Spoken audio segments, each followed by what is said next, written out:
आपके साथ दीपक भदौरिया। देश में दिल्ली की गद्दी पर आसीन होने के लिए बीजेपी के पास सबसे बड़ा मुद्दा रोजगार और महंगाई का था। इस मुद्दे के सहारे ही बीजेपी ने देश में कांग्रेस से सत्ता हथियाई। सरकार में आने के बाद से केंद्र ने कई वादे किए, लेकिन उन वादों को पूरा नहीं होने का आरोप अब विपक्ष में बैठी कांग्रेस लगा रही है। वहीं 2024 में लोकसभा चुनाव होने हैं। ऐसे में एक बार फिर मोदी सरकार ने 10 लाख लोगों को नौकरी देने का दांव चल दिया है। ऐसे में बड़ा सवाल यह है कि क्या मोदी सरकार के इस ऐलान का आने वाले चुनाव से जोड़कर इसे देखा जा सकता है? क्या 24 के पहले मोदी का विपक्षियों को चुप करने का ये कोई मास्टर स्ट्रोक है? और सरकार के इस फैसले के बाद विपक्ष के सवालों में कितना दम है? चर्चा इसी मुद्दे को लेकर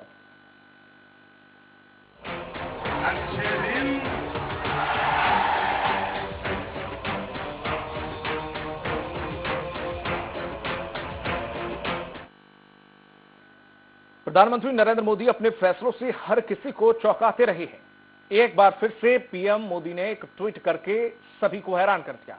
जी हां, जिस अच्छे दिन का जुमले को लेकर विपक्ष सवाल खड़े करता रहा है, केंद्र को घेरता रहा है, उस पर एक ट्वीट से कई बार पीएम ने विपक्ष पर कर दिए हैं। पीएम के ट्वीट के बाद से जहां विपक्ष कई सवाल खड़े कर रहा है, तो वहीं बीजेपी इसे अच्छे दिन करार दे रही है। चर्चा इसी मुद्दे को लेकर, उससे पहले देख लेते हैं एक रिपोर्ट। अच्छे दिन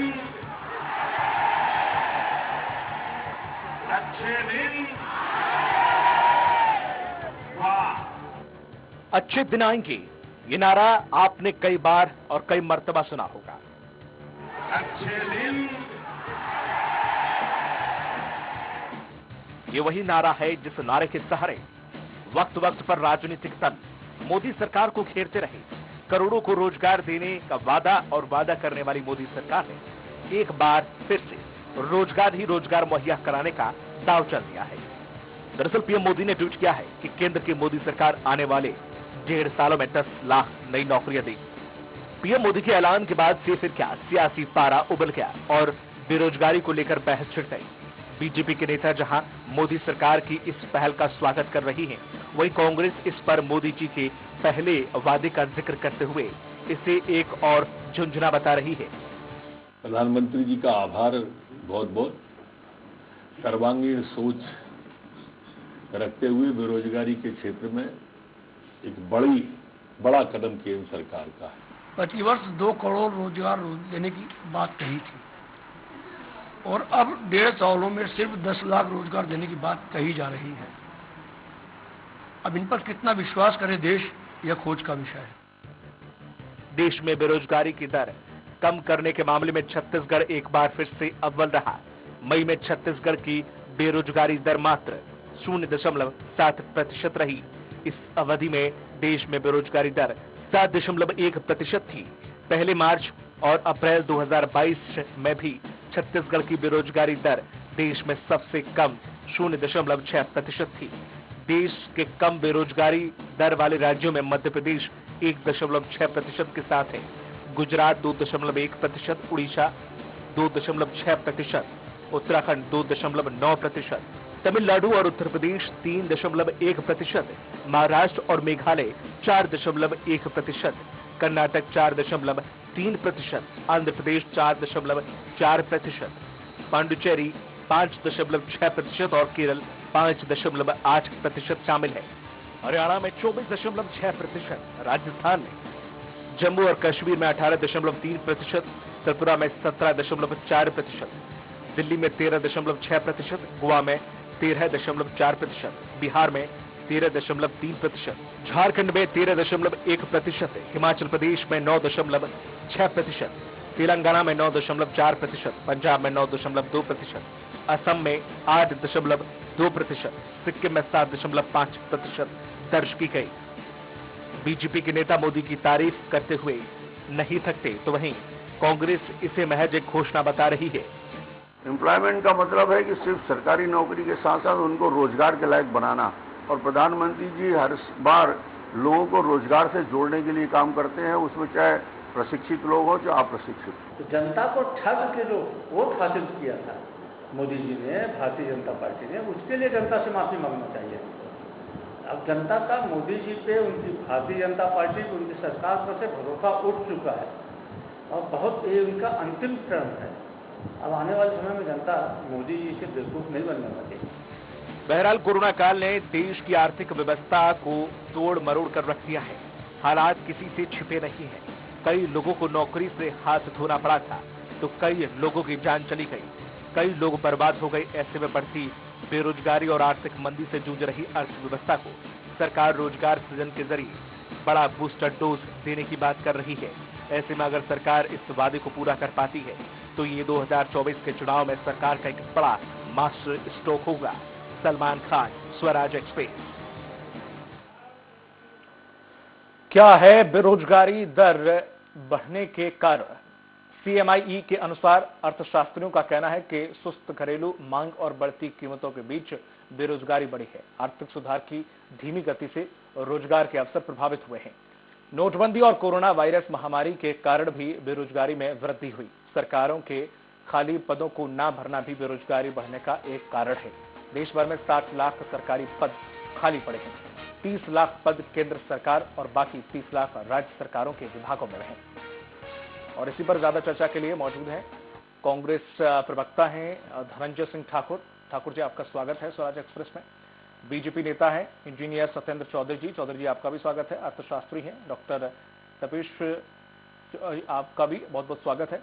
तपेश चंद्र जी, जिस तरीके से देखा जाए इस पूरे समीकरण को, क्योंकि आपके पास इसलिए सबसे पहले मैं आया कि आपने बेरोजगारी और कई अर्थशास्त्रियों ने इसका जिक्र किया है कि बेरोजगारी, इसके मुख्य कारण कौन कौन से हैं? मोटे मोटे मैं चाहूंगा कि पहले आप मुख्य कारण रख दें कि अगर ये ना होते तो शायद स्थिति आज इससे बेहतर होती।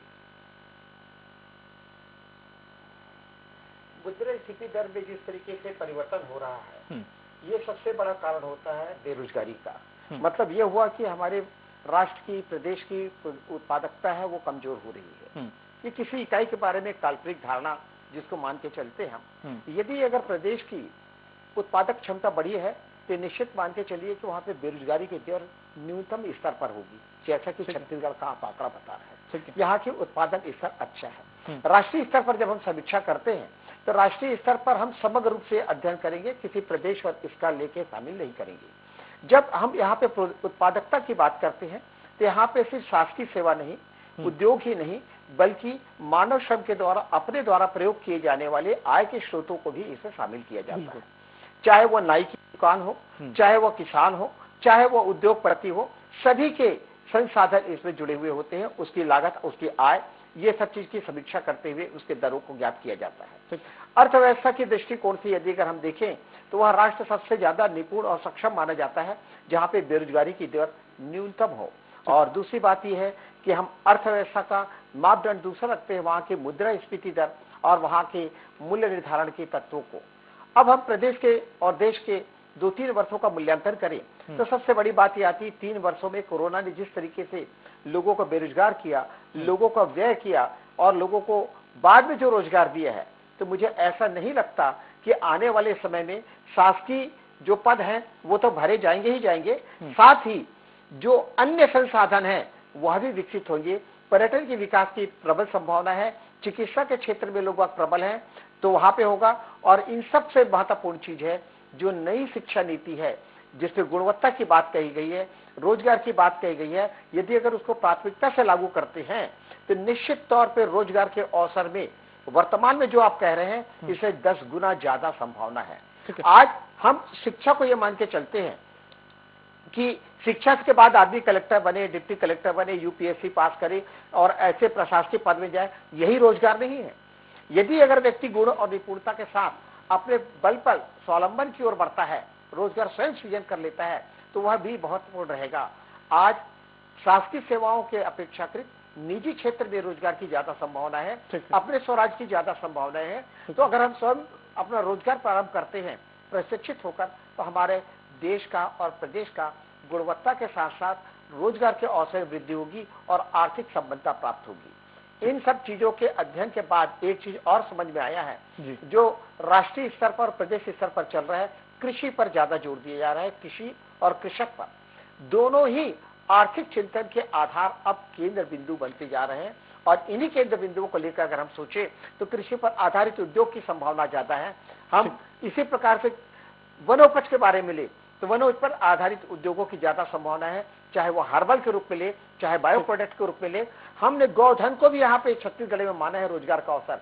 यही कारण है कि प्रदेश में जो बेरोजगारी का स्तर है वो न्यूनतम स्तर को प्राप्त किया है। जाहिर है छोटी-छोटी संभावनाएं तलाश जोड़ते चले जाएं। बिल्कुल, इसके लिए शासन की विशेष योगदान की आवश्यकता नहीं। ठीक है सर। शासन को सिर्फ प्रशिक्षण की व्यवस्था करनी है। अगर शासन प्रशिक्षित कर देता है तो ये चीज होगी। ठीक है। दूसरी महत्वपूर्ण बात, ठीक है, हम जो बेरोजगारी को पेश कर रहे हैं, हाँ। हम जो अर्थव्यवस्था को फेस कर रहे हैं कि हमने गरीबी रेखा का या गरीबी रेखा के नीचे का उचित रूप से मूल्यांकन नहीं कर पा रहे हैं। और आज ये स्थिति हो रहा है, काम वाली बाई बेरोजगार बताओ अपनी गरीबी रेखा का कार्ड लेके चल रही है, लेकिन इसके घर में 2-2, 3-3 मोटरसाइकिल है, कलर टीवी है, फ्रिज है, जीवन स्तर सब कुछ है, पर वह 2 रुपए किलो में चावल उठा रही है। तो ऐसे लोग जो संपन्नता को प्राप्त कर ली है वो चीज बिल्कुल बड़ी गंभीर बात आपने कही। इस पर थोड़ा मैं आऊंगा आपके पास वापस गुप्ता जी। हो रहा है, इस पर हमको रोकना पड़ेगा। ठीक है, अच्छी बात कही। मैं लौट के आऊंगा आपके पास। चौधरी जी, जिस तरह से देखा जाए देश बेरोजगार है या देश में बेरोजगारी है या फिर लोगों को नौकरी चाहिए, ये चुनाव नजदीक आए हैं इसलिए याद आ रहा है कि लोग यहाँ बेरोजगार हैं या 10 लाख नौकरियां अगर कर रहे थे। अगर आप ये कहीं नहीं हम पहले से कर रहे हैं, रोजगार दे रहे हैं, तो जब आप पहले से रोजगार दे रहे थे और कर रहे थे तो फिर अब जरूरत क्यों ये कहने की या ट्वीट करने की जरूरत क्यों पड़ गई भैया आपको? अब ये राजनीतिक मुद्दा हो सकता है सर, पर मैं ये कहूंगा कि गुप्ता जी सवाल मेरा चौधरी सर से था, माफी चाहूंगा, अभी आपके पास आऊंगा लौट के। जी चौधरी जी। हाँ, थोड़ा आवाज बढ़वाइए आपके यहाँ से, वो आपकी आवाज क्लियरली सुनाई नहीं दे रही है मुझे। जी चौधरी जी, मैं एक बार फिर से अपनी बात को रिपीट करता हूं कि जिस तरह से आप देश में बेरोजगार हैं या युवाओं को नौकरी चाहिए, ये अब जाके चुनाव नजदीक आया अब पता चला है। अगर आप ये कहें कि नहीं हम पहले से कर रहे हैं और हमने रोजगार इतने दिए हैं, इतने नौकरियां दी हैं, इतने पद खाली थे, इतने पद भरे हैं, तो फिर इसकी 10 लाख नौकरी का ये ट्वीट क्यों करना पड़ा था? इसके तो करने की जरूरत ही नहीं थी, आप तो दे ही रहे हैं।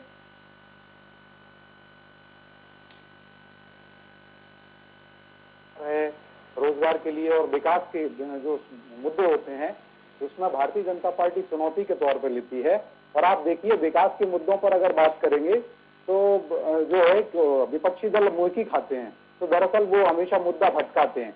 और मैं आपके चैनल को धन्यवाद देता हूं कि आज आपने ऐसा विषय रखा है जिसमें मैं आपको बता भी दूं कि अब एक तो हमने कभी, देखिए बहुत अच्छी बात है, कभी भी आप बता दीजिए कि कब हमने वादा किया था कि 2 करोड़ रोजगार देंगे, और मैं आपको दावे के साथ कहता हूं आज 20 करोड़ से ज्यादा के रोजगार हमने 2019 तक ही दे दिए थे, और अभी भी करोड़ों रोजगार भारतीय जनता पार्टी की माननीय मोदी जी की सरकार ने दिए हैं, और राज्य की सरकारों ने भी काफी रोजगार दिया है। अब आपको मैं बता दूं, डेटा के साथ में एनालिसिस करके बता दूं कि CII MSME का जो डेटा था उसका सर्वे हुआ था, और उस सर्वे में उन्होंने खुद बताया था कि प्रतिवर्ष 1.5 करोड़ से ज्यादा रोजगार हर साल मिल रहे थे उद्योग में, और पूरे देश भर की इंडस्ट्रीज का CII ने सर्वे किया हुआ था। तो 5 साल के अंदर 7.5 करोड़ तो वहीं हो गया। और आपको पता होगा नेस्कॉम का जो सर्वे था, नेस्कॉम जो है कंप्यूटर इंडस्ट्री और ऑटोमेशन इंडस्ट्रीज के अंदर जो काम करती है संस्था, उसका सर्वे था, उसने भी बताया कि लगभग 4 सालों में 1.5 करोड़ से ज्यादा रोजगार दिए। तो 5 साल में 2 करोड़ वो रोजगार थे। और इसी प्रकार से जो रोजगार दिए पर्यटन विभाग के अंदर भी, पर्यटन के अंदर भी लगभग 2 करोड़ से ज्यादा के रोजगार 2019 के पहले के समय में रहे और अभी भी बढ़ रहे हैं। तो आप और ESI EPFO का आप डेटा उठाएंगे तो उसमें भी आप देखेंगे हर महीने लगभग 15 लाख लोग नए लोग रजिस्टर्ड होते हैं जो ESI EPFO में रजिस्टर्ड हो रहे हैं। तो इसका और वो जो उनका एज ग्रुप है वो age group young age group है, 20 से 30 साल के बीच के जो लोग होते हैं उनका ही नए लोगों का पंजीयन उसके अंदर हो रहा है। तो आप देखें, और जो हमने 3.25 लाख किलोमीटर से ज्यादा की प्रधानमंत्री की सड़कें बनाई प्रधानमंत्री सड़क योजना में, उसमें रोजगार मिला हुआ है। इसी प्रकार से हमने 2 करोड़ 40 लाख से ज्यादा के प्रधानमंत्री आवास योजना में लोगों को घर दिए, उसमें रोजगार मिला हुआ है। 2 करोड़ 80 लाख लोगों के लिए घरों में जो बिजली पहुंचाई गई उसके अंदर भी रोजगार मिला हुआ है। इसी प्रकार से आप देखिए माननीय शिवराज जी जो मध्य प्रदेश की अगर बात करें तो मध्य प्रदेश की जो रोजगार की डेटा है, आप देखिए क्रांतिकारी तरीके से मध्य प्रदेश सरकार काम कर रही है और प्रति माह रोजगार शिविर लगाए जा रहे हैं, हर जगह पर रोजगार मेले लगाए जाते हैं। और माननीय शिवराज जी ने ही खुद डेटा दिया था कि अभी पिछले वर्ष तक का, मार्च तक का जो डेटा था उसमें 13 लाख लोगों को रोजगार दिए गए थे। तो हर महीने 1 लाख लोगों का जो लक्ष्य रखा गया है माननीय शिवराज जी की ओर से, मध्य प्रदेश सरकार की ओर से, उसमें भी रोजगार दिए जा रहे हैं। तो ये रोजगार तो हम देते ही रहते हैं और ये बात जब बात है कि हम चुनौती के तौर पर लेते हैं। नहीं, अगर आप रेडी ठेले वालों को 10,000 या 5,000 रुपए दे के बोलो कि हमने उन्हें रोजगार दिया है, तो सर ये रोजगार की श्रेणी में तो नहीं आता है। अगर आप वो इंक्लूड कर रहे हो, आपने रोजगार जो आंकड़े दिखाए भगवान जाने आपके पास होंगे शायद, और हो सकता है सत्य भी हो, मैं कोई सवाल नहीं उठाऊंगा उस पर, लेकिन पता नहीं आपके आंकड़े और बाकी आंकड़ों में बड़ा इतना अंतर क्यों है। आपने जो आंकड़े गिनाए मैं तब से सुन भी रहा था, और मैं भी कुछ आंकड़े आपको गिना देता हूं। CSMI की जो रिपोर्ट आई है उसमें जब प्रधानमंत्री मोदी नहीं थे प्रधानमंत्री, उससे पहले 40 करोड़ लोगों के पास नौकरी थी, यानी कि रोजगार था, और 43 करोड़ रोजगार यानी कि 3 करोड़ रोजगार कम हुए। ठीक है, ये मैं 2020 तक का आंकड़े बता रहा हूं, अभी रिसेंटली और ज्यादा बढ़ गया ये आंकड़ा। और सुनिए इसके बाद योग्यता के अनुसार, उसी संस्था की योग्यता के अनुसार भारत में 90 करोड़ लोग जॉब की योग्यता रखते हैं। 90 करोड़ लोग, सोचिए। इसके अलावा और मैं आपको बता दूं, बेरोजगारी की जो दर आप बता रहे हैं, मनमोहन सिंह की सरकार में थी 3.4, जो कि अब हो गई है 8.7।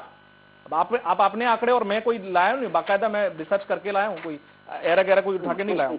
ग्लोबल हंगर इंडेक्स के अनुसार भुखमरी का जो पैमाना है, सुन लीजिए सर, सुन लीजिए, मैंने आपकी बात को ध्यान से सुना, आप भी सुन लीजिए आंकड़े। आपके आंकड़े जो आपने रखे जनता ने सुने, मैं आंकड़े रख दूं वो भी जनता सुन ले। 2013 की लिस्ट में भारत का 63वां स्थान था और 2021 में ये 101 पर पहुंच गया है। आप फिर किस उसकी बात करते हैं कि आप रोजगार दे रहे हैं? किसको रोजगार दे रहे हैं आप? कैसे रोजगार दे रहे हैं? युवा भटक रहे हैं। मध्य प्रदेश की रही बात, मध्य प्रदेश की भी हम इससे पहले डिबेट रख चुके हैं। अभी लोग ग्लोबल मुद्दा है, देश का मुद्दा है, तो हम देश के मुद्दे पे बात करेंगे। आपके पास मैं लौटूंगा धनंजय सिंह ठाकुर जी, मैं लौटूंगा आपके पास। सर आपको आपने वक्त आपको मिला, आपने उसका सदुपयोग किया, दूसरे की बारी है। ठाकुर जी, जिस तरीके से, ठीक है, नरेंद्र मोदी जी ने ट्वीट कर दिया 10 लाख नौकरी का, लेने का नहीं किया, देने का किया, तो इस पर इतना गुस्सा या इतनी नाराजगी और इतना शोर क्यों?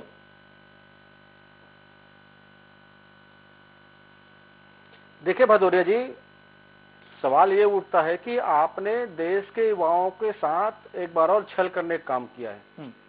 आप देखेंगे जब श्री नरेंद्र मोदी जी लोकसभा के चुनाव लड़ रहे थे, उस दौरान बड़े बड़े मंचों के माध्यम से बड़ी बड़ी बैनर पोस्टर लगाकर कहा गया कि उनकी अगर सरकार बनती है तो 2 करोड़ रोजगार प्रतिवर्ष उनको दिया जाएगा। 8 साल हो गए, 16 करोड़ रोजगार युवाओं के हाथ में होना था। 16 करोड़ युवाओं के हाथ में रोजगार दूर की बात है, 23 करोड़ हाथों से रोजगार छीना गया। ये भी डाटा CMI की रिपोर्ट में मिलता है। उसके साथ साथ एक बड़ी रिपोर्ट देता है जो हम सबको चिंता में डालता है और डरावनी स्थिति पैदा कर रहा है कि 45 करोड़ लोग वो हैं जो हताश और परेशान होकर रोजगार ढूंढना ही बंद कर दिए। ये सबसे बड़ा बुरा स्थिति इस देश के लिए है। आंकड़े बताते हैं कि देश बेरोजगारी के मामले में 45 साल पुराने हालात में खड़े हुए हैं। ऐसी स्थिति में अगर श्री नरेंद्र मोदी जी ये कहे कि आने वाले 1.5 साल में 10 लाख लोगों को रोजगार देंगे, तो मुझे लगता है देश के जो 90 करोड़ युवा जो बेरोजगार हैं, जिसमें महिलाएं भी हैं, जिसमें अकुशल श्रमिक भी है, जिसमें कुशल श्रमिक भी है, जिसमें युवा भी है, क्या उनके साथ एक मजाक नहीं है, उनके साथ धोखा नहीं है? जबकि आपके पास सेंट्रल गवर्नमेंट के पास ही 30 लाख ऐसे रिक्त पद हैं गवर्नमेंट के, जिसको चाहे तो श्री नरेंद्र मोदी जी 1 महीने के भीतर 30 लाख लोगों को रोजगार दे सकता है। अभी आपने देखे होंगे हाल ही में 72,000 पोस्ट रेलवे का खत्म कर दिया, जिसमें प्यून के लिए रोजगार था, जिसमें वहां के जो निचले स्तर के कर्मचारी उनके लिए रोजगार था। आप देखेंगे सरकारी सेक्टरों का निजीकरण किया गया, वहां ढलरे से निजीकरण करने के बाद छटनी का काम चल रहा है। तो कहने का तात्पर्य आखिर आप देश के युवाओं के साथ कहना क्या चाह रहे हैं? रोजगार देना आपके दायित्व है, इस आधार पर आप रोजगार देते हैं, ये नीति आपको तय करनी है। आपने कोरोना संकट काल में 20 लाख करोड़ का आत्मनिर्भर पैकेज बनाया। ठीक है, आपसे मेरा सवाल था कि जिस तरह आपने कहा कि सरकारी विभागों से नौकरियां खत्म की जा रही हैं, कंप्लीट कर लूं? कर लीजिए, मैं उसके बाद पूछ लूंगा जी। तो मतलब 20 लाख करोड़ का आपने आत्मनिर्भर भारत पैकेज बनाया। मुझे लगता है उस आत्मनिर्भर भारत पैकेज में से आत्मा ही निकल गई है। युवा इतने हताश और परेशान हो गए हैं, इतने हताश परेशान हो गए हैं, रोजगार ढूंढना बंद कर देना एक कम बड़ी चैलेंज नहीं है। उनके अंदर के रोजगार करने की उनको मंशा को जागृत करना। दूसरी बात, इन 8 सालों में 15,000 ऐसे उद्योगपति जो छोटे और मंझले उद्योगपति थे, जिनके उद्योग के माध्यम से लोगों को रोजगार मिलता था। मैं नहीं कह रहा हूं कि एक उद्योग में 500 लोगों को रोजगार मिलता रहा होगा, 100 को मिलता रहा होगा, 200 को मिलता रहा होगा, 300 को मिलता रहा होगा, वो अपने कारोबार समेट के देश छोड़कर ही चले गए। तो कहीं ना कहीं आपके पास रोजगार देने की वो व्यवस्था नहीं है। और आप 10 लाख ट्वीट देखे, आप उन जो जख्मी युवा है, जो रोजगार नहीं मिले जख्मी जो युवा है, उनके घाव को कुदेर रहे हैं, उनको प्रताड़ित कर रहे हैं आप। ठीक है, ये कहना चाहता हूं मैं। ठीक है सर। सर जैसे कि आपने कहा कि सरकारी डिपार्टमेंट खत्म किए जा रहे हैं, रेलवे में नौकरियां कम कर दी गई हैं, प्राइवेटाइजेशन हो रहा है। अगर रेलवे की जगह अगर रेलवे प्राइवेट भी होता है तो एम्प्लॉय तो चाहिए ना सर। जो सरकारी एम्प्लॉय अगर 1 लाख में दिन में टिकट काउंटर पे बैठ के 20 टिकट काट रहा है, और वही अगर प्राइवेट वाला आदमी 20,000 में करके वो 50 टिकट काट रहा है, तो ये ज्यादा ठीक है और वो ज्यादा ठीक है। आएंगे तो सर उतने में भी, भले ही किसी को भी आप दे दें, आपको ठीक है। सरकारी एम्प्लॉयज के साथ ये ना इंसाफी मानता हूं मैं, लेकिन क्या उस जगह फिर मशीन थोड़ी ना काम करने लग जाएंगी? कोई दूसरी संस्था खरीदेगी, वो भी इंसान ही रखेगी। हो सकता है सरकारी डिपार्टमेंट में 10 इंसान थे, हो सकता है वो 20 रख। बहुत बढ़िया सवाल पूछा, मैं जवाब दूं? जी सर बिल्कुल, मैं जवाब दूं? सर जी मैं एक उदाहरण देना चाहता हूं जी। आप मालिया जो बैंक फ्रॉड में देश छोड़ के भागा हुआ है, उसके घरेलू विमानन कंपनी था, उसके बहुत सारे फैक्ट्रीज थी, यहाँ लोगों को रोजगार मिलता था। उसको घाटा हुआ, बैंक फ्रॉड किया, बैंक के पैसे में घोटाला किया, देश छोड़ के भाग गया। क्यों भाग गया? क्योंकि उनको नुकसान हुआ, कहीं ना कहीं उनको लगा उनकी गलत नीतियां रही होगी, चाहे वजह जो भी रही होगी। सरकार का दायित्व होता है कि उसको नो प्रॉफिट नो लॉस पे काम करना पड़ता है, क्योंकि उसका उद्देश्य होता है अपने राज्य की जनता, चाहे कृषि क्षेत्र से जुड़ा हो, चाहे रोजगार से जुड़ा हो, उसके हाथ में रोजगार सृजन कराना ये सरकार का दायित्व है और सरकार की जिम्मेदारी भी है। आज हम कहते हैं ना कि 80 करोड़ लोगों को हम 5 किलो राशन दे रहे हैं, ये सरकार का दायित्व है। मतलब उनके हाथ में रोजगार नहीं है ना, या वो कमा के खाने पीने के लिए सक्षम नहीं है, तो मतलब आप उनको रोजगार होता तो क्या आपके 5 किलो चावल देने की आवश्यकता आपको पड़ती है हमको? तो कहने का मतलब ये है, अगर रेलवे पर नो प्रॉफिट नो लॉस के आधार पर सरकार जब उसको चला रही थी, अगर 72,000 आप पोस्ट आपने बंद कर दिया, उन पोस्ट को बंद कर दिया जिसमें 8वीं पास 10वीं पास लोगों को रोजगार मिलता, जिसमें अकुशल श्रमिकों को भी रोजगार मिलता, तो आप रोजगार कैसे देना चाहते हैं? दूसरी बात, आपका मिशन क्या है? ये 10 लाख रोजगार देने की आप बात कर रहे हैं, मतलब 45 करोड़ लोगों के जख्मों को आप खुरद रहे हैं, और 90 करोड़ जिसने जो आंकड़ा आपने बताया उनके आशा और विश्वास को आप खत्म कर रहे हैं। सवाल यहाँ पे ये उठ रहा है। ठीक है ठाकुर जी। गुप्ता जी, जिस तरीके से चौधरी जी बता रहे थे कि इतने लोगों ने, अभी मैं कहूंगा नौकरी की बात, तो वो ये कह देते हैं नहीं, नौकरी का रूप नहीं है रोजगार का मतलब। रोजगार का मतलब है धंधा। अगर आप कोई भी व्यापार शुरू करते हैं, चाहे फिर वो किसी भी रूप में हो, कितना भी छोटा बड़ा हो। अब सर अगर मेरी नौकरी चली जाएगी और नौकरी मुझे मिलेगी नहीं, क्योंकि नौकरी है ही नहीं, काम मिलना चाहिए, ठीक है, तो फिर मैं चाहे मैं दूध की सब्जी का ठेला लगाऊं या किसी और चीज का ठेला लगाऊं, चाहे वो फिर मैं समोसे बेचूं, कुछ भी करूं, बच्चों का मुझे पेट पालना है। तो जाहिर सी बात है, अब उसको अगर आप ये क्रेडिट लो कि नहीं हमने रोजगार दिया, तो ये कि कैसे आप अपने आप क्रेडिट ले सकते हो भाई? देखिए सर, क्रेडिट तो वैसे एम्प्लॉयमेंट के मामले में किसी सरकार को नहीं लेना। बिल्कुल, वह समाज कल्याण की योजनाओं और नीति के अंतर्गत कार्य करते हैं। जो पद रिक्त होते हैं उसमें उनको पूर्ति करनी होती है, और समाज कल्याण के लिए आपको दायित्व मिला है। आप समाज सेवा के लिए गए हुए हैं, आप ये कहते भी हैं कि मैं जन सेवा के लिए पहुंचा हूं, तो आपको योजनाओं और नीतियों का निर्माण ऐसा करना चाहिए जो कि रोजगार के अवसरों में वृद्धि करे। आज सबसे ज्यादा दुर्भाग्यपूर्ण स्थिति यह है कि कुशल और योग्य श्रमिक सड़क पर खड़े हुए, बिल्कुल, चाहे इसके लिए राज्य सरकार जिम्मेदार हो, चाहे केंद्र सरकार जिम्मेदार हो। ऐसे कुशल हाथों को रोजगार देना हमारा फर्ज है, चाहे वह स्वावलंबी बन के करे, चाहे उसको मार्गदर्शन के अभाव में। अभी भी बहुत से ऐसे छात्र हैं हमारे महाविद्यालय के और पढ़े हुए लोग, जिनको अपने व्यापार और रोजगार शुरू करने के नियम और सिद्धांत नहीं मालूम है। बहुत से अनुसंधान हो रहे हैं, बहुत से रिसर्च कार्य हो रहे हैं, बहुत से पेंटिंग और कविताएं लिखी जा रही हैं, पर प्रकाशित होने के साथ साथ उसे किसी प्रकार का पेटेंट और कॉपीराइट वह करवा नहीं पा रहे हैं। आज आवश्यकता है शासकीय नीतियों के सरलीकरण की। इतने पेटेंट और कॉपीराइट की बात है, मैं स्वयं पेटेंट और कॉपीराइट के लिए जब भरने के लिए फॉर्म जाता हूं, मुझे 3 से 4 दिन लग जाते हैं। इतना कॉम्प्लिकेटेड करने का क्या मतलब है आपका? बिल्कुल, इतने जटिल बनाने का क्या मतलब है? तो ऐसी व्यवस्थाएं को सरलीकरण करिए, रोजगार के अवसर में वृद्धि होगी। इसको कोई भी नेट वाला अपने ओर से करके देना नहीं चाहता। हमने पुस्तक लिख दिया, ISBN नंबर चाहिए, ISBN के लिए हमको 15 दिन 20 दिन महीने भर चक्कर लगता पड़ता है। तो ये व्यवस्थाएं तो आपको सुदृढ़ करनी होगी। जब तक हम इन व्यवस्थाओं को मजबूत नहीं करेंगे, संसाधनों को, अब शासन के बाद दूसरी नंबर पे बात आ गई यहाँ पे व्यवस्थाओं के लिए प्रशासन की। प्रशासन को कौन सख्त करेगा? शासन ही उस पर नियंत्रण करती है। बिल्कुल सही। तो शासन की यह जिम्मेदारी है कि प्रशासन को इस तरीके से मजबूत करे।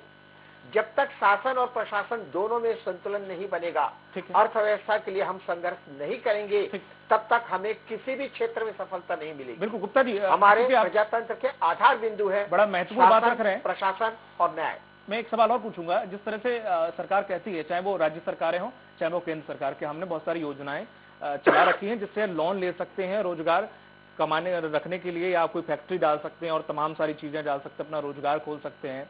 छात्र आए और बस ऐसे बताते ऐसे हैं जैसे छात्र आए, हमने रख रखा है पैसा और उठा के ले जाएं और अपना रोजगार डालें, चाहे फैक्ट्री डालें, चाहे मुर्गी फार्म डालें, चाहे कुछ और डालें, व्हाटएवर। लेकिन क्या इतना इजी प्रोसेस है? कैसे है सर?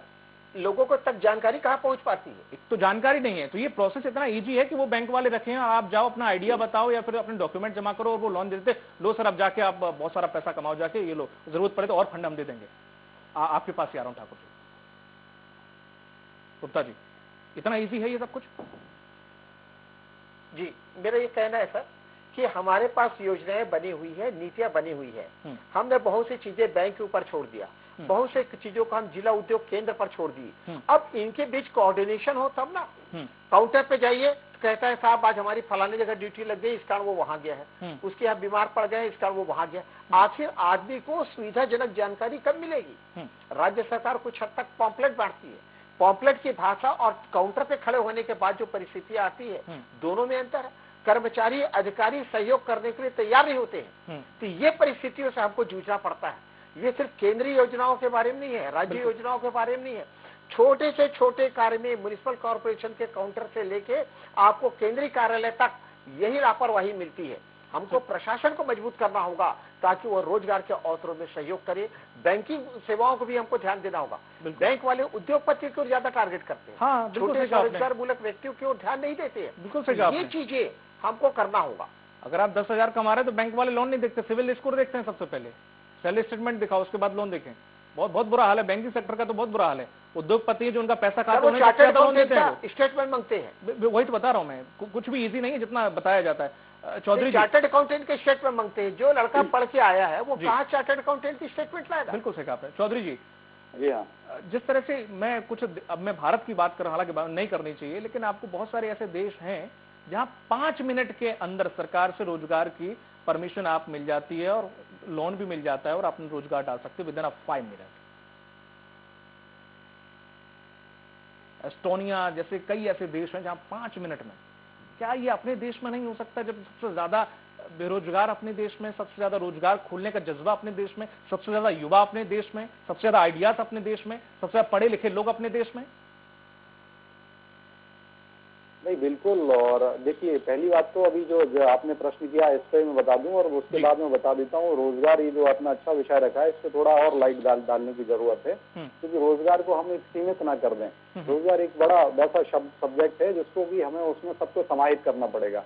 आप देखिए, आपने कहा तो आपको याद होगा कि पहले जो एमएसएमई सेक्टर है और जिसमें अब हमने ट्रेडर्स को भी ले लिया है, जो एमएसएमई सेक्टर जो है भारत का, वो बैकबोन है, ये सभी जानते हैं। 6 लाख से ज्यादा एमएसएमई यूनिट्स हैं और उन एमएसएमई यूनिट के साथ में हमारे जो ट्रेडर्स हैं उनको एमएसएमई में ट्रीट नहीं किया जाता था। माननीय मोदी जी ने उन सबको भी एमएसएमई में ले लिया ऐसे ट्रेडर्स, और लाखों में अभी हो गए हैं।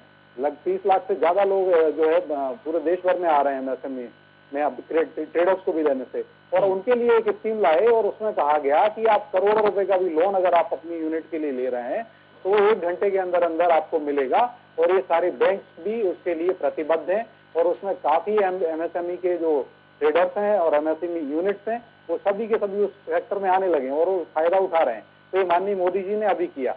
और आपको मैं बता दूं, जैसे कि आपने बोला रोजगार में आप देखिए, जो हम बात कर रहे हैं 10 लाख रोजगार माननीय मोदी जी कह रहे हैं कि गवर्नमेंट जॉब देंगे, तो ये दरअसल फॉर्मल सेक्टर की बात हो रही है, संगठित क्षेत्र की बात हो रही है। असंगठित क्षेत्र भी भारत के अंदर की बात करें रोजगार में, तो हमें देखिए वो हाथ ठेला लगाने वाला और रेहड़ी पटरी वाला ऐसे जो लोग हैं वो 93% जो लोग हैं वो इनफॉर्मल सेक्टर में आते हैं, वो असंगठित रोजगार क्षेत्र में आते हैं। और असंगठित रोजगार क्षेत्र में हमें उनका भी ध्यान रखना बहुत आवश्यक है।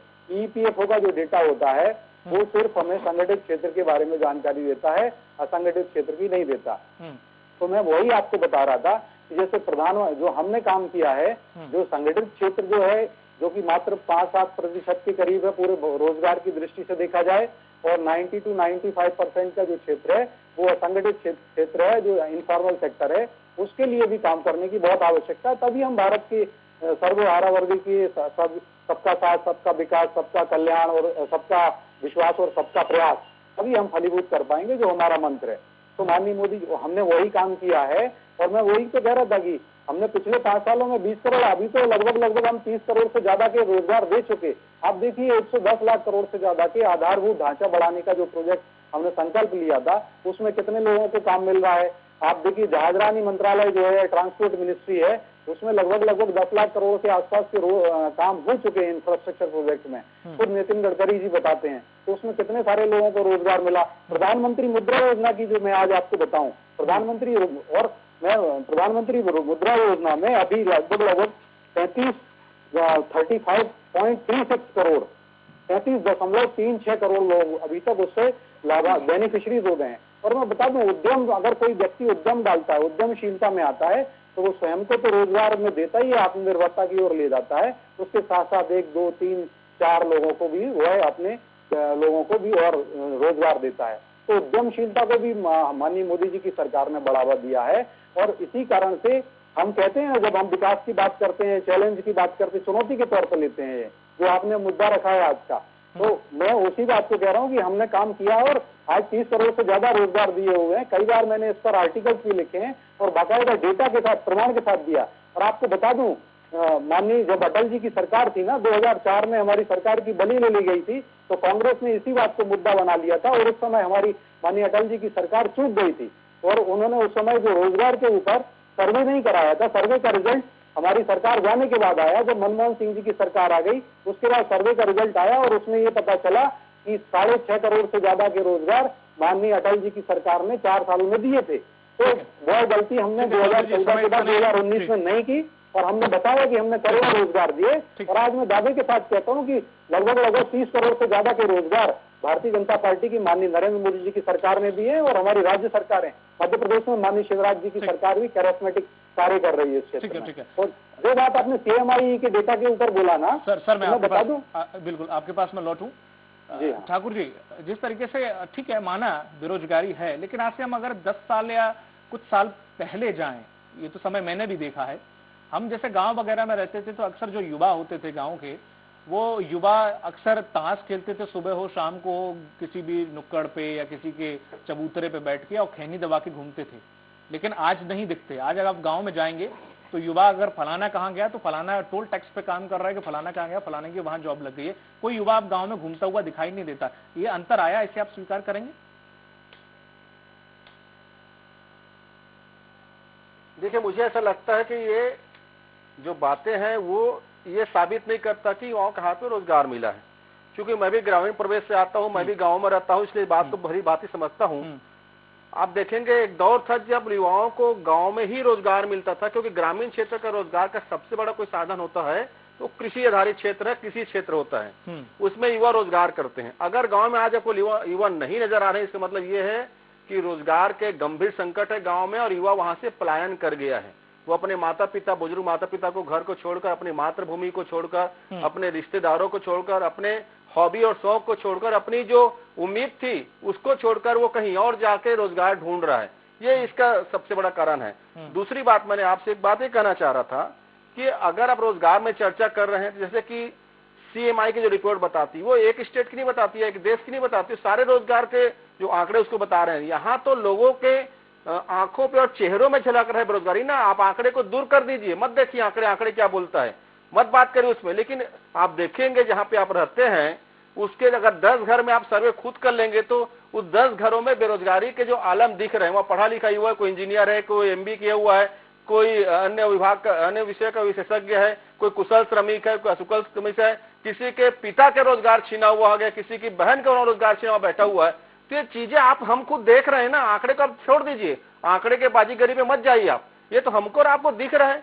आज स्थिति यह है, जिस मुद्रा योजना को लेकर इतना ढिंढोरा नरेंद्र मोदी की सरकार के द्वारा पीटा गया, उस मुद्रा योजना के विषय में बैंक में जब चर्चा करेंगे ना भदौरिया जी, तो बैंक वाला पूछता कि आपके पास क्या बिजनेस है, आपके बिजनेस का टोटल साल भर का टर्नओवर कितना है। अरे उसके पास जब टर्नओवर ही रहेगा तो मुद्रा योजना से लोन लेने क्यों आएगा? मतलब आप समझिएगा, क्योंकि बैंक भी मुद्रा योजना देने की स्थिति में नहीं है और 2000-5000 रुपए देकर किसी का रोजगार नहीं चालू हो सकता। अगर पकोड़े तलने की बात इस बार नरेंद्र मोदी ने कहा था कि पकोड़ा तलना भी रोजगार है, तो आपकी जानकारी के लिए बता दूं, मुद्रा योजना में जितना आज लोन मिल रहा है ना 5500 रुपए का पहले फेज पर उनको, तो उसमें तो तेल भी नहीं आते हैं, गैस चूल्हा तो छोड़ दीजिए और कढ़ाई भी छोड़ दीजिए आप।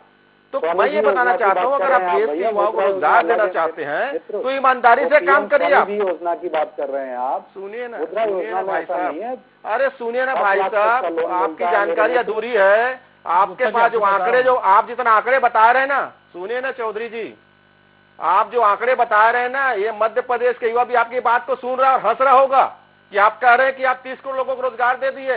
अरे झूठ बोलने की सीमा होती है, ठीक है? इतना भी झूठ मत बोलिए कि आपके घर का या आपका रिश्तेदार का जो आपका सगा भाई होगा, बेरोजगार होगा ना, वो आपसे सवाल पूछेगा। इतना झूठ मत बोलिए। जवाब देता हूँ और लोग समझते हैं। मैं चौधरी जी पूरा सम्मान से कहता हूँ, अगर आपका कोई दोस्त यार बेरोजगार होगा ना, कोई आपके परिवार में बेरोजगार होगा, आपसे पूछेगा 30 करोड़ का आंकड़ा किससे, उस आंकड़े में तो मैं नहीं हूँ, ये बोलेगा वो। पर क्योंकि आप ठीक है भारतीय जनता पार्टी के प्रवक्ता हैं, लेकिन युवाओं का रोजगार पर चर्चा मैंने स्वस्थ चर्चा कर रहा हूँ। मैं आपके बता रहा हूँ 30 लाख रोजगार एक महीने के भीतर मिल जाएगा देश के युवाओं को। सरकारी पद खाली है, मैं बुराई नहीं कर रहा हूँ, आपकी देने की नीयत नहीं है। ठाकुर जी मैं ईमानदारी से बात कर रहा हूँ उसमें। ठाकुर जी 20 लाख खाली है, एक महीने के भीतर उसको रोजगार मिल जाएगा। ईमानदारी है मेरी, मैं बुराई की बात नहीं कर रहा हूँ। आप ऐसे आकर बताइए कि आज लोग आपको सवाल पूछेंगे मैं कहा हूँ। चौधरी जी थोड़ा सा धैर्य रखिए। जिस तरह से आपने कहा कि कृषि का जैसे पहले युवा था, सर मैं आप ही के पास आ रहा हूँ, बस 2 सवाल है सर से। जैसे आपने कहा कि कृषि, अब पहले के कृषि के हालात अच्छे थे, अब खराब हो गए, पहले से तो शायद बेहतर ही हुए हैं सर। और युवा छोड़ रहे हैं, आप बोल रहे हैं व्यवहारिक तौर पर, अगर आप बोल रहे हैं कि गाँव में जाओ, गाँव में मैं भी जाता हूँ, आप भी जाते हो, बाकी लोग नहीं दिखते सर युवा। अब वो दोस्त यार नजर कहीं नहीं आते, सब काम पे लगे हुए हैं। हो सकता है कोई 10,000 कमा रहा हो सकता है कोई 15,000 कमा रहा हो, और सर डिग्री होल्डर है या वाकई किसी के अंदर काबिलियत है ना, हो सकता है सर कम में जो उसकी अपेक्षा की ना मिल पा रही है उसे 50,000 की जॉब, लेकिन अगर वाकई करने वाला है तो सर वो काम कर रहा है। हाँ बेरोजगारी है अन्य मामलों में है, लेकिन जो आप कह रहे थे व्यवहारिक तौर पर आंकड़ों की बात हटके, वो मैंने आपको बताया। जी गुप्ता जी। मैं 2 बातें कहना चाह रहा हूँ। सबसे पहली बात, मुद्रा योजना पे काफी चर्चा हुई सर। मुद्रा योजना के बारे में एक बहुत सही घटना आपको बता रहा हूँ। बिल्कुल। एक शोध छात्रा उस विषय को लेकर पीएचडी करने के लिए एंटर हुई, उसके गाइड ने उसे कहा, बैंक ने भी सजेस्ट किया। मैंने पूछा ये मुद्रा योजना क्या है, तो वो मुद्रा योजना को परिभाषित नहीं कर सकी, उसकी विशेषताएं नहीं बता सकी, और उसके डाटा है और जो स्टैटिस्टिकल इंफॉर्मेशन है वो कलेक्ट करके लाई थी। मतलब बेटा इसको तू लेके आ गई है, पर तेरे को ये मालूम नहीं है मुद्रा योजना क्या है। जी। जब तू रिसर्च करने जा रही तेरे को नहीं मालूम है, तो जो लोन लेने के लिए गए होंगे या दूसरे लोग जिनको आवश्यकता है, तू तो पढ़ी लिखी क्वालिफाइड लड़की, तेरे को इस योजना के बारे में नहीं मालूम। तब मैंने उसकी पूरी योजनाएं बताई और समझाई, तब जाके वो उस चीज को समझे, बोले सर इसमें ऐसा करना है। मामला हाँ ऐसा करना है, हालांकि वो मेरे अंडर में नहीं है, दूसरे के अंडर में है, पर ये स्थिति बनती है योजनाओं के बारे में। दूसरी चीज, अगर वास्तव में केंद्र सरकार और राज्य सरकार रोजगार देने के लिए वचनबद्धता और इस चीजों को चाहती है, तो 3-4 चीजें महत्वपूर्ण रूप से करनी चाहिए। जी।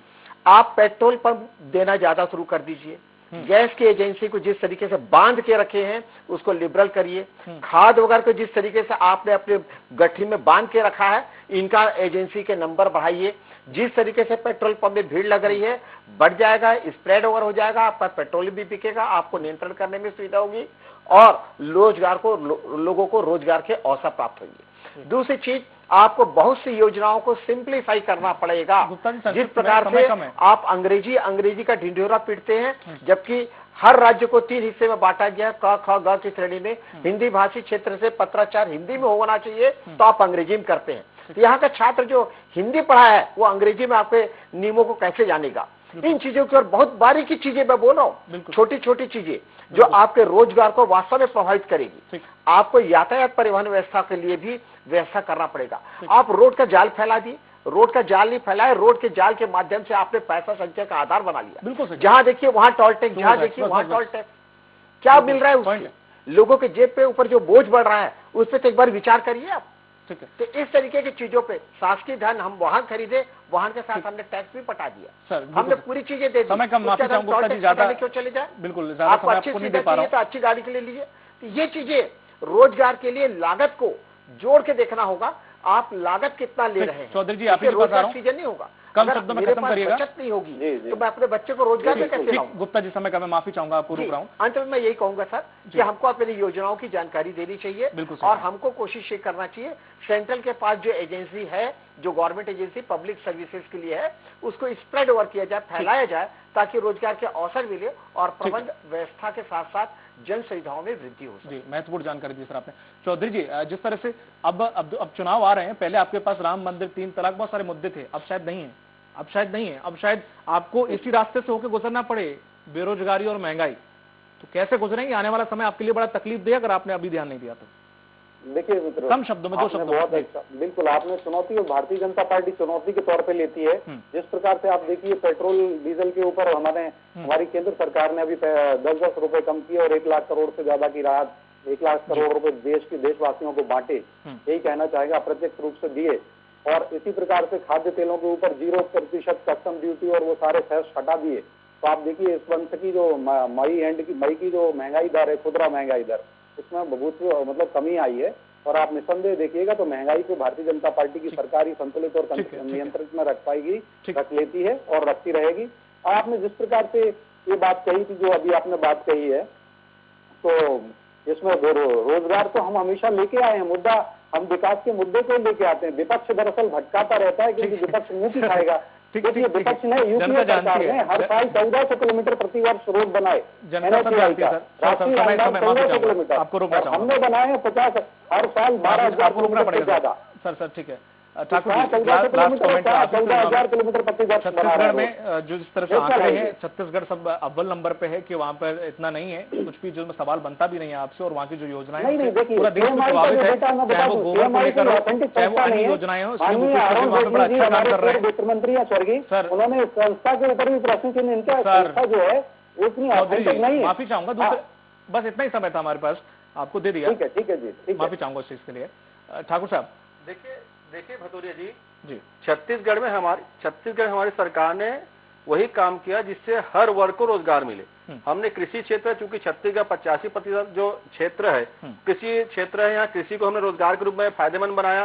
कृषि क्षेत्र में लोग जाके बढ़े, 4.5 लाख से अधिक किसान बढ़ गया, रकबा बढ़ गया। उसके बाद हमने जब कर माफी योजना दी, बिजली भाव की सुविधाएं प्रदान करी, उसको और उन्नतशील बनाने का काम किया। तो आप देखेंगे कि आज मार्केट में जब हम पैसा डालते हैं किसानों के जेब में, तो मार्केट में फ्लो आता है, उससे टैक्स जनरेट होता है, उससे लोग निर्माण कार्य करते हैं, उससे सीमेंट, स्टील, सारे क्षेत्र में रौनक आती है। तो ये चीजें आपको करनी पड़ेगी। छोटी छोटी योजनाएं, हमने गोधन योजना शुरू किया, 2 रुपए किलो में गोबर खरीदी किया। मैं नहीं बोलता कि उनसे महीने में, सालों में उसको हजारों फायदा होता होगा, लेकिन एक रोजगार, एक पैसा उनको जनरेट तो हो रहा है उसके माध्यम से ना, उसे वर्मी कंपोस्ट खाद